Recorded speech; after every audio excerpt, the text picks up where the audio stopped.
With the first pick in the 2019 NBA Draft, the New Orleans Pelicans select Zion Williamson from Duke. Up for the layup! Oh, blocked by James! They do have a timeout. Decide not to use it. Curry, way downtown. Bang! Bang! Oh, a spectacular move by Michael Jordan! Right back out to Allen. His three-pointer. Bang! Mamba out. How's it going? Welcome back to the Shot Clock Podcast. My name is Nathan Shaw. I'm here with Justin Lovvorn, Oral Roberts player. Justin, how you doing today, man? Good, man. Thanks for having me on. It's fun to be with you. Yeah, we worked so hard on getting this interview set up. I remember I was on spring break about 2 weeks ago now, and that's why I messaged you. So It took a lot into this. Yeah, and we were in the bubble during the time, and that schedule changed every day, so it was kind of tricky getting it set up, but I'm glad we could get this going. Yeah, I'm interested in the bubble a little bit because not many people get to say they're a part of an NCAA bubble or NBA bubble or an MLB bubble.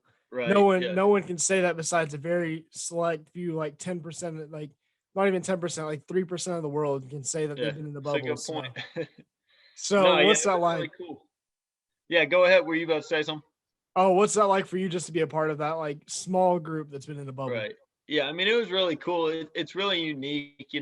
Our coach talked to us about how, he wishes we got the experience of having all the fans line in the sidewalks or booing you or cheering for you. And it was a little different this year, but it's really cool to be a part of it and just even telling your grandkids like you were part of that year with the bubble. So I saved like all the masks that we got, just the little stuff that was different. But no, it was really cool. Just like, you're wearing these devices that you saw like maybe a few months ago, the NBA guys wearing. You're like, this is crazy. But, we played a lot of board games and had some 2K going, but it was a really interesting experience. So it was really cool to be a part of something that, like you said, was so unique.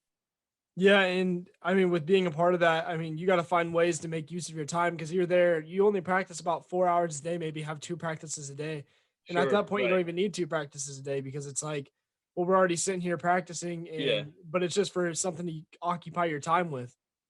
Right. I mean, and at that point, it's less strenuous than you would have, beginning of the year, even maybe in the non-conference, because at that point, and our team's a little different. Every team's a little different because we have, marquee players playing 35 to 40 minutes a game, and for them, they have to save their legs. So for us, maybe especially that second game when you win that first one and you turn around for the round of 32, you're not really doing much other than getting prepared mentally and maybe getting some shots up. So some of those practices were really light, but then when we got there, you got to compete and get your blood flowing. So on that aspect, it was different depending on the day, but for sure, like we had so much time. So you get those 2-hour blocks of practice, you got to make the most of them.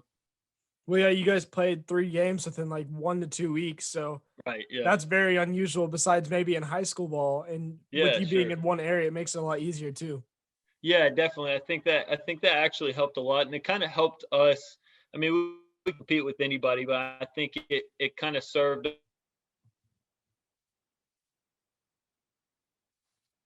and even in the conference tournament to the Dakotas in the Summit League, like that's their territory. So, COVID can kind of provide different advantages and aspects for different teams. And we handled it well just with the maturity of our team and the way that we had gotten used to it through the years. So. Yeah, for sure. And I mean, with you being in Indianapolis, which Oral Roberts, you guys aren't located near Indianapolis at all. So you're in unfamiliar territory. Sorry, I lost you for a second. What'd you say? So with you guys playing in Indianapolis for 2 weeks straight, you're in unfamiliar territory, somewhere you haven't really been. Lucas Oil Stadium, Bankers Life Fieldhouse. It's all new. And what's that like with that whole setup? I mean, I think it was pretty cool myself seeing that there's 2 courts in Lucas Oil. So what was that kind of like checking that all out? I mean, it was really cool. I grew up, my brother-in-law was on the Baylor coaching staff, and now he's at the Oral Roberts coaching staff. So that was a cool experience. But I grew up going to all those games, and it was pretty cool, going from region to region and having new arenas. But I think it was even cooler when it comes to the bubble and all the facilities that we had for it all to kind of be in one bubble and be connected. So that was really cool. each arena and each facility had its own kind of story and flavor and history. So it's kind of, to go to the Indiana Coliseum and then go to Bankers Life Fieldhouse and also be at Lucas Oil, and it's just different environments that have all had such a long, cool history. So it was really cool. And even within the bubble, like there were 3 hotels in the convention center and the baseball field. It's all in this huge bubble, so it's all tied within like this 3, 4, 5 block radius. So it was a really cool experience with all those different spots. Now I gotta ask. So I know that myself personally, I could have got tickets to the game if I wanted to, and if I didn't go on spring break. So it's like I'm right here in Connersville, Indiana, which is about 2 hours east or west of east of Indianapolis. So I'm pretty close Yeah, to it. cool. So like I could have easily gone up there if I wanted to. So yourself as a basketball fan, college basketball fan, what would you have done if you're in a situation like that where you're right there at the games, can get tickets if you wanted to? Right. I mean, that is such a cool experience. So there's nothing like madness, but I mean, for us, like it was crazy. You go to your game, you come back at your one meeting room, and you got your room, right? So that's all that we really got, and you're getting really close with the guys. So I mean, you can't get any closer than that time that you had for 2 weeks. But I think they did such a good job. It's really cool the way that they set everything up and made it feel, you want to make it feel as close as possible to the experience that you get every year. But even just with the COVID, like it was cool. Even, all the ridiculous details from the cutouts they got to the separation of the seats and stuff. It was just, it was a cool year, and having.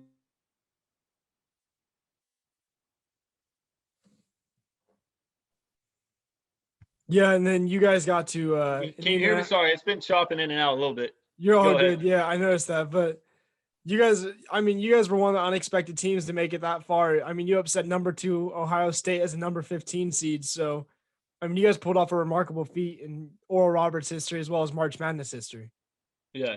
Yeah. I mean, I think, Charles Barkley said it best, and we were humble and we were confident going in. But I mean, our coach talked to us a lot about not being defined by the seed that we had. So I think that was part of the mentality that we had every game. Not that, we're better than these teams or that even that, we're about to shock these teams, but like this is a game that we're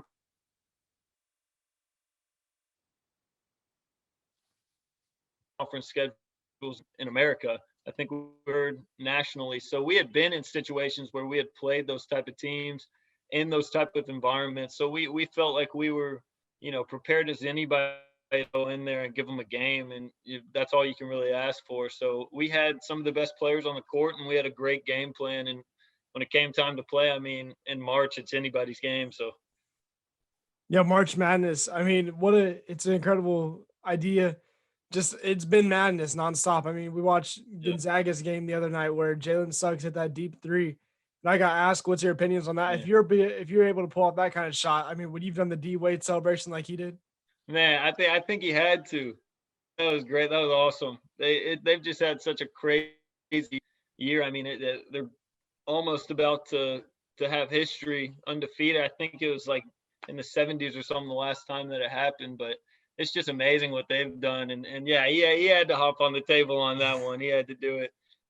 But it was so cool. I mean, the environment's different too, because it's not a packed house, but it still has the same meaning, right? So for you to hit a Final Four shot yourself in history like that, it still means the same thing. And you still got, your brothers right next to you.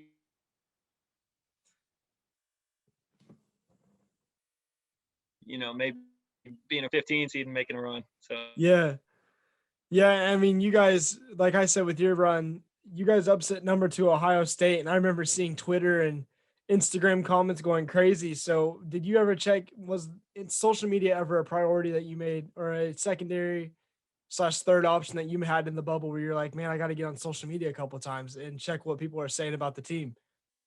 Man, I'm sorry, I missed half of that. I saw the second half. I guess my Wi-Fi has been chopping out a little bit. My bad. You're Can you all good. repeat So is that? mine. But you talked about our social media kind of was insane during the bubble.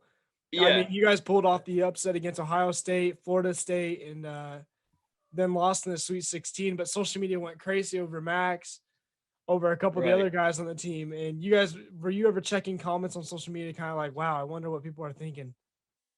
Right. I mean, it's hard. You don't want guys too lost in the sauce with everybody's there for you and everybody's patting your back, cheering you on when you're in that situation. But it is cool to get to experience that. Just I was sitting in my hotel room after the game, just sitting there like anybody else.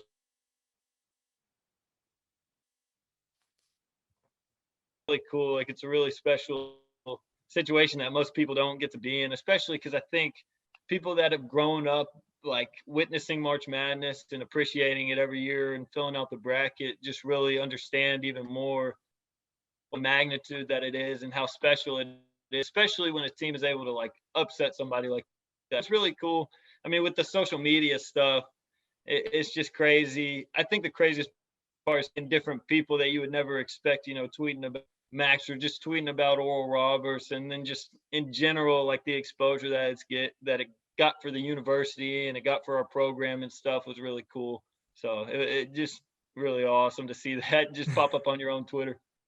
Yeah, what was one of the coolest like things to you when someone tweeted about Oral Roberts? Who was one of the coolest players that tweeted out about that, or analyst?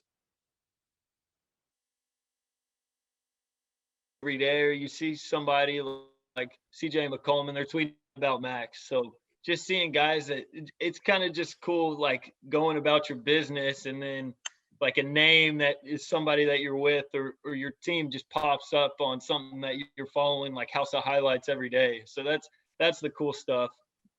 Yeah, for sure. I know myself, like if my podcast ever got big and I got a tweet from House of Highlights being like Yeah. Shot Clock podcast is popping off right now, I'd like freak out, probably run out on the street like crying like about it. Like I'd be so Yeah. excited. So I mean that's something crazy to you, it has to be.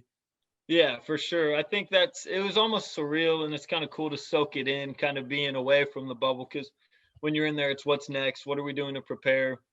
And it's nice to kind of reflect on that and realize how special it will be a part of it.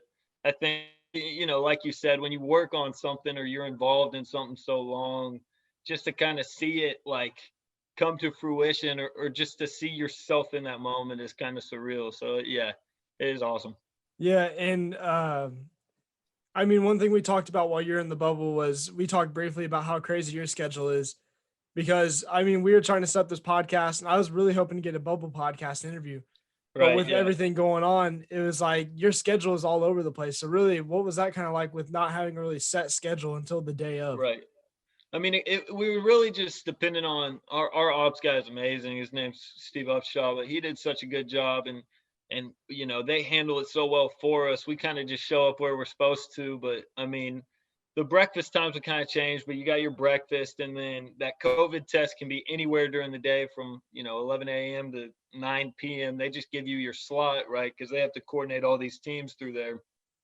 But then from there, like the practice slot would change or the weight room slot would be a little different. But I mean, during the week, it's easier to get in the groove because Monday, Tuesday, Wednesday, maybe even Thursday, you're just preparing and you're kind of just getting back into practice mode almost. So you can kind of get a flow going there. You wake up, you eat, you go to practice, you get some downtime where you're just chilling or hanging with people and then kind of just repeat the cycle. But then those game days, those are probably what's the busiest when you have to watch film again and then you eat and then before you know it maybe you take a nap but you're on the bus and you're on the way over there. So yeah, it changed a lot, but once you kind of get in the groove and it's not like you got anywhere to go, so you're going where they tell you.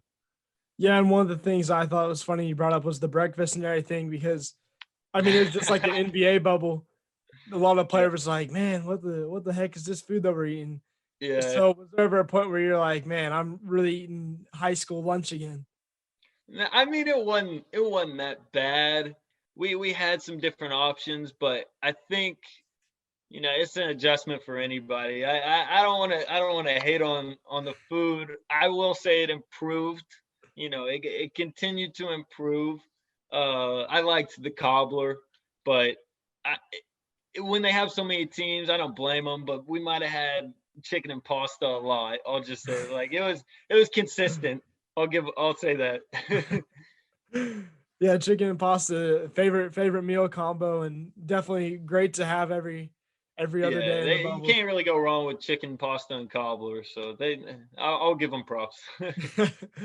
For sure. And one other thing you guys did was one of the last days you guys spent in the bubble was you guys went to Top Golf. All the teams did. Right. Yeah, So we actually didn't go to Top Golf. I didn't even know. I guess like it just depended on which program wanted to do what. I know they had a couple options like that, but we went to the baseball field and like I played pickleball with a couple guys, but we didn't go to Top Golf. I guess man, coach wanted us locked in or whatnot. So yeah, we missed out on that. dang. So it would have been fun to go to Top Golf and Yeah, I know. Yeah, it's too bad. No, Fishers. but we got one back here in Tulsa, and I got one in Dallas. So yeah, that would have been fun. But I guess we're locked in. So you guys, I mean, not very much things to do in the bubble. I mean, they gave limited options on what you guys could do.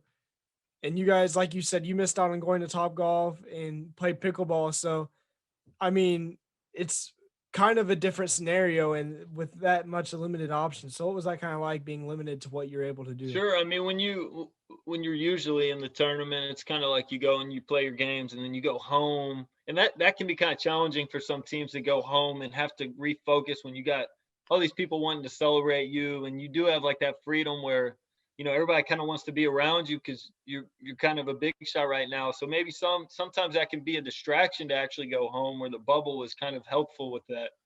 But yeah, for us, it was we play. If you've ever played Code Names, we would play a lot of Code Names. That was one of the board games, and then we had a couple of like Blacktop 2K tournaments. So we were just being creative, and then it was kind of a busy schedule where guys had some homework to catch up on, or guys would just be in their room, chilling, relaxing, or playing Call of Duty or whatever. So it was really up to the person what they wanted to do. I like being around guys, so some of us would meet down in the meeting room, but some guys are just kind of keep to themselves and enjoy the time that they get. So it was really kind of just up to the person and what you want your bubble experience to be like a little bit. So Yeah, and you talk about 2K a little bit. I know that's my favorite game. I'm on there at least once a day, maybe once every 2 days. So what was your go-to player on Blacktop, or what was your go-to man, team on me and playing ball? Max were on a team against a couple other teams of two guys, and we I think we got a win with Magic Johnson. We went old school. We had Magic and Kareem, and Kareem was tough to stop. So we did that. I think we got beat. They had some Kobe Jordan type combos. They got more athletic than us. And I used Dirk one time. That didn't work out too well on the blacktop. So I learned my lesson. But yeah, I think we finished about 500 on the tournament, but we weren't on the sticks the whole time. I won't lie. So I real quick got to talk about 2K a little bit. Do you play 2K a lot in your off time or off seasons? No, I'm a Call of Duty guy. Okay. I just got engaged. I'm getting married in June. My fiance doesn't love how much I love Call of Duty, but I play Warzone with my cousins and with some teammates and stuff. So that's my go-to. I'm not as good at 2K. I like Madden though a little bit. I play with my roommate, but So no, Call of Duty. what's your go-to weapon on Warzone whenever you get a weapon? I use the Cali sticks. I'm a scrub. I'm not a good shooter, so maybe on a court, but I'm not on video games. I'll use a growler. I'll do something like a basic AR, and then I'll go whack people with the sticks. But no, I'm not a sniper or anything. Do you have any interesting Warzone story? Because I know mine is getting to play with Edmund Sumner and Tyrell Terry on Warzone once. Oh, really? Because, yeah, so I'm friends with the videographer up in Indianapolis, and Yeah. he's videoed for Tyrell Terry, Edmund Sumner, and I was able to play with him through Warzone. And Edmund called me trash at Warzone, and I was like, I've never played the game before, bro. I was like, I don't know what I'm doing. Man, So that's that a was lot like, of pressure.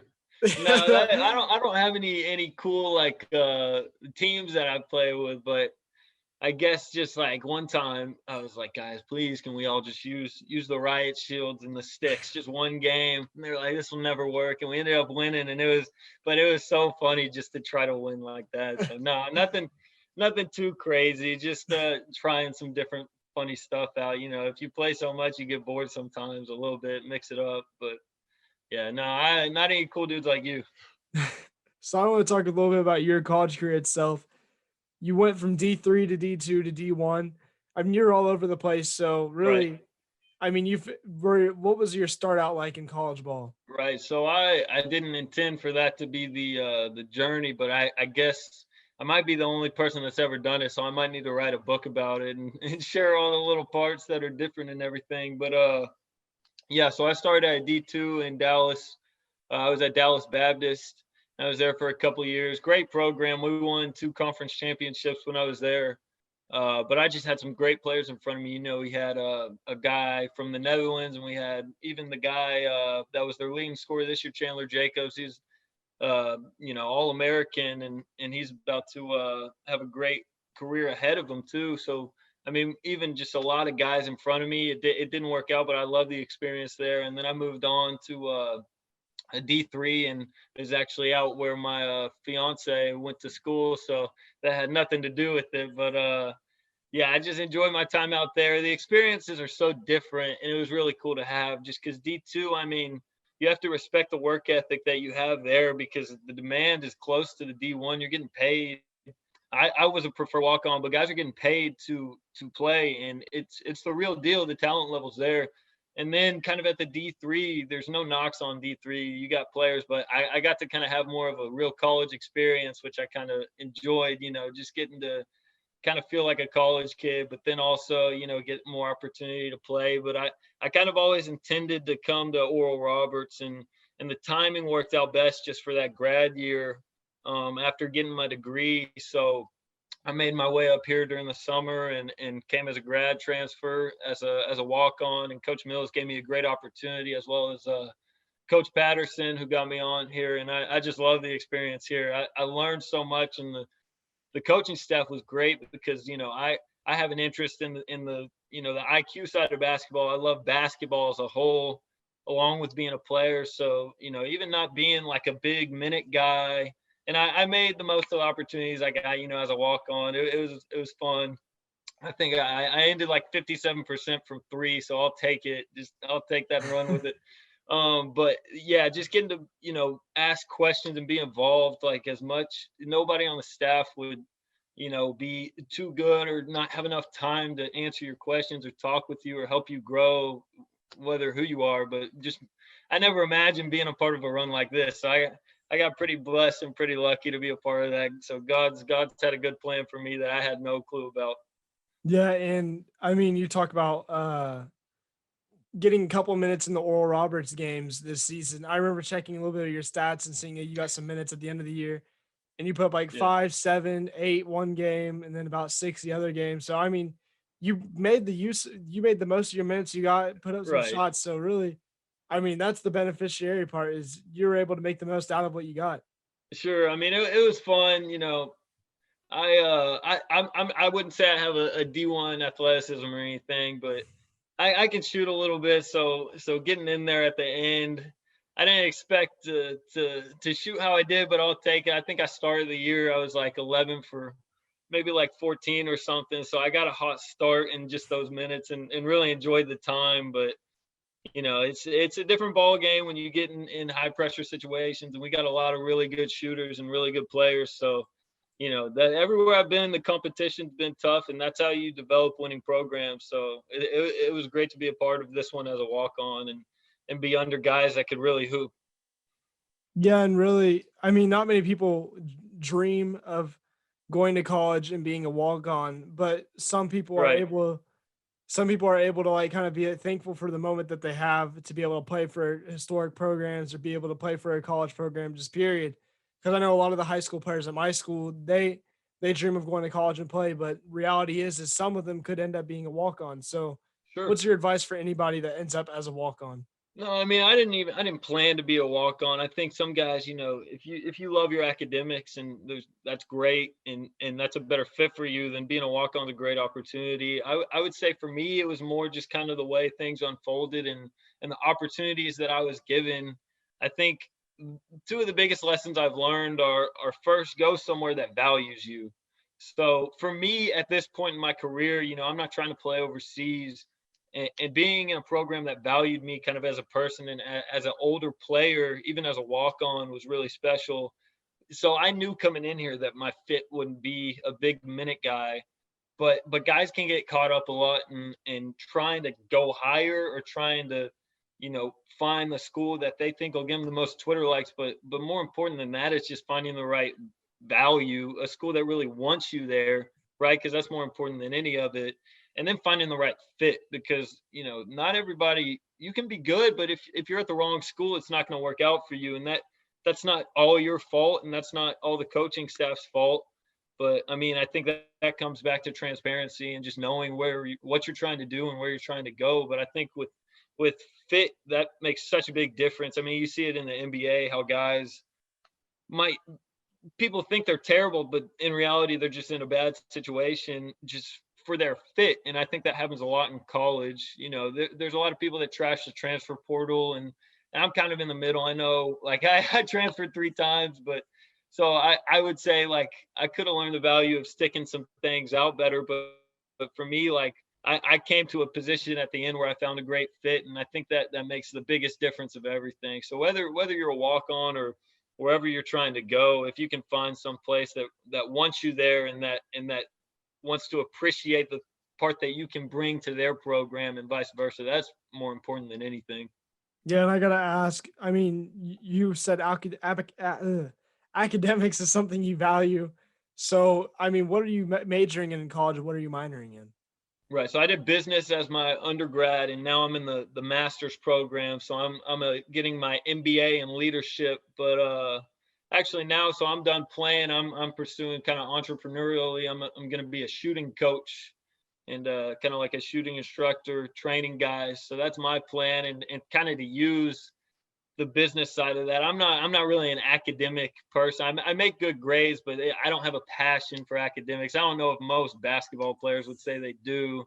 I mean, there's some that are great academic guys, but that's not anything that drove me to be a walk-on. That's not why I'm in this position. It's just what happened. But for me, yeah, it was more about the program, and then from there, just making the right choices with my academics.